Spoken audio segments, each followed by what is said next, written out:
Everything on your list is that. And so what's tripping you up is you're saying, in other words, it's easy for you to accept the why of why you want to do all of those things, but you're trying to figure out how and where and when and who, and that's what's tripping you up. But if you hear what we're saying, your inner being knows all of that and knows what your path of least resistance is to get you to where you want to be. So now we have another question for you. If the joy is in the journey, and it really is, in other words, blah blah blah, you've heard that so many times, it's the process that is so rich and rewarding and delicious and all of that. So imagine any journey that you're taking, any journey.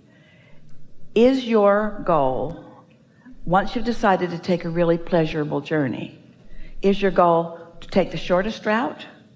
What's the route? The most pleasurable route.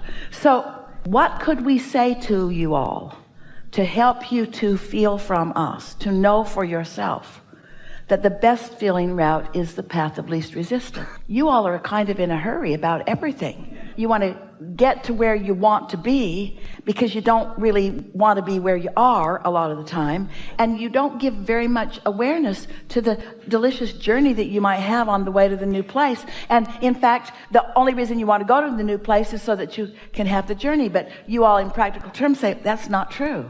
That just is not true. That is not true. I-95 is not pleasing to me.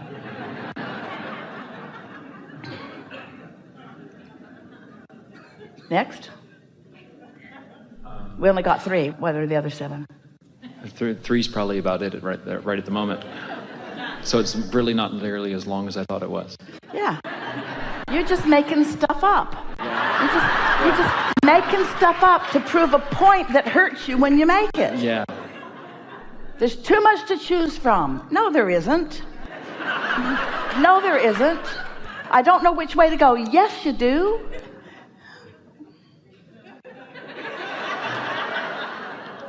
I think the reason I'm feeling some of this now at this moment in time is that while I have been fortunate enough to have the same job, same acting job for the last 3 years, yeah.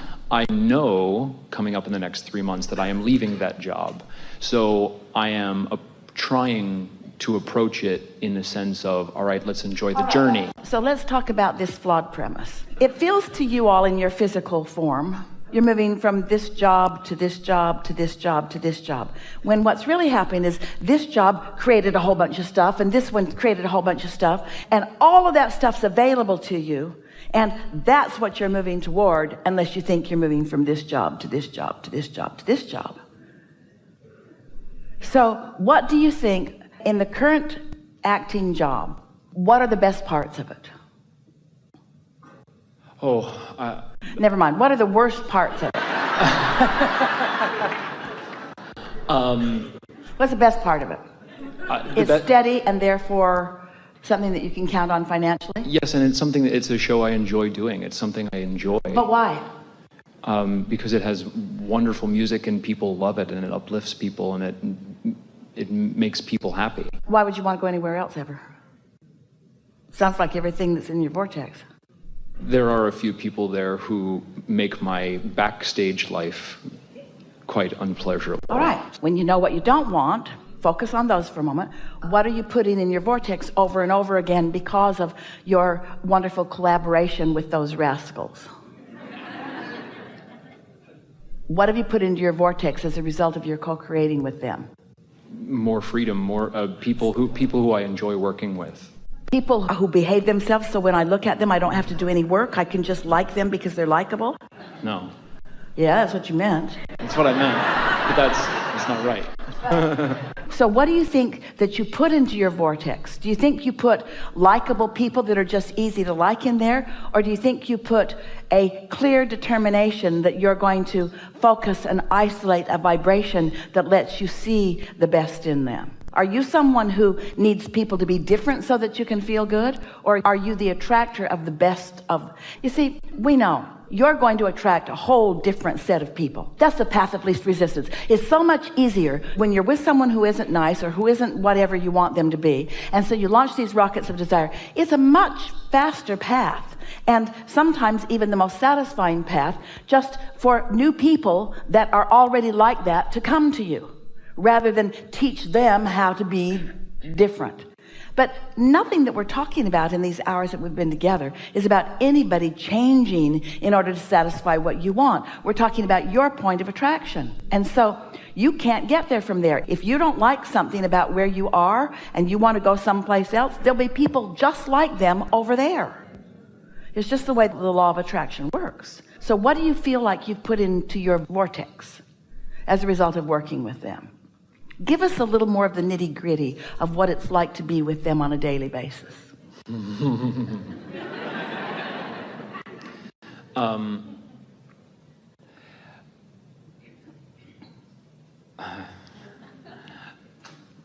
Do they need you to be different so that they can feel better? No. Well, they're a little ahead of you then. Yeah. To be completely honest, I think what it reflects, what I'm not enjoying is that it's reflecting back to me the fact that I'm needing them to change in order for me to feel better, as opposed to.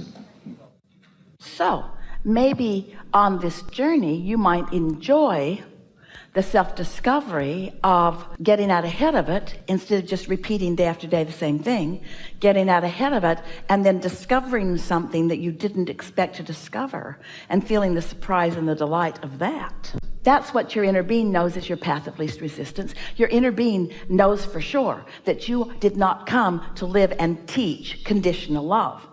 Your inner being knows for sure that you didn't come to say, spend your time and get it all figured out and then find this little herd of people and run around with them. If you find the right herd, then it'll be fun when you run around together. What your inner being knows that you came for is to find your connection, to know what you want and know what you don't want, and then find your connection with who you are, and then watch it come right before your eyes. How lovely is it to co-create with someone, and at the same time that they're discovering who they are, you're discovering who you are? Isn't that co-creating at its best? You really do want conditions to change, and we get that.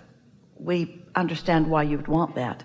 And there's a little thing that we like to say to you that could feel like a paradox to you when we say, if you care about how you feel and you isolate what feeling good is, and you do that a lot of the time, then things will change. And as they change, you'll like the change, and your appreciation of the change will perpetuate it more. So there is this perpetuation thing that happens.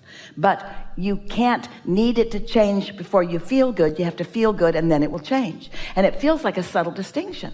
And it can be a quick trap for you too. Oh, I did my segment intending and I did my meditating and that guy got way nicer. Well, don't expect him to stay nicer. You got to keep doing your work. You can't go back to your old ways of just taking what comes. You've got to stay in the driver's seat. You've got to be the one that leads your, wait, you already led it. You already asked. You already told your inner being what you want. And it's complicated. It's way more complicated than Cheesecake Factory menu. Oh. The moving parts and all of the aspects and the depths of who you are and all the nuances of your understanding of who you are, of your personal life and the lives of those you know, and the people that you love up close and the people that are sort of not so up close, and the people that are out in the world that sometimes you know of them and don't like them, and sometimes you know of them and revere them. And then there's everything else that's in the universe, like everyone who's ever lived who is now non-physically focused and focused here with all of you. The energies are dynamic and exhilarating, and the potential is intoxicating, you see. And so when we talk to you about you wanting a better work environment, it's way bigger than just wanting somebody to behave differently in your work environment. It's about you being part of a world that doesn't need to change, and you discovering your vibrational alignment with who you are, and then feeling your real power and discovering what the real power of influence is, and then watching everything just modify itself around you, not because you needed it to change, but because as a creator, it must change. If you are a creator and you are tapping into the energy that creates worlds, things around you are going to change, you see. But if you need them to change before you do the thing that you would do, you get the point we're making over and over and over again. So did we get there, or is there something more that's stuck in your vibrational crowd? That's it. You got it. You really did. You really did. You're doing